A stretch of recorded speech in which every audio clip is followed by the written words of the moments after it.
آداب طعام خوردن. یکم، پیش از طعام خوردن هر دو دست را خوب شستن. دوم، پیش از خوردن طعام بسم الله و علی برکت الله را خواندن. اگر خواندن بسم الله را فراموش کردید، هر وقتا که به یاد آمد هنگام طعام خوردن بسم الله اوله و آخره را خواندن. سیوم، با دست راست خوردن.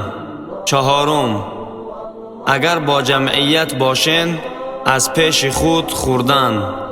پنجم، نزد دسترخوان بسیار نشستن و طعام را آهسته خوردن. ششم، بعد از طعام خوردن الله را شکرگزاری کردن.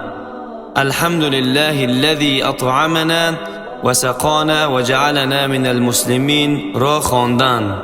هفتم، اگر از دست لقمه افتید آن را دوباره تازه کرده خوردن. هشتم، بعد از طعام خوردن دستها را شستن.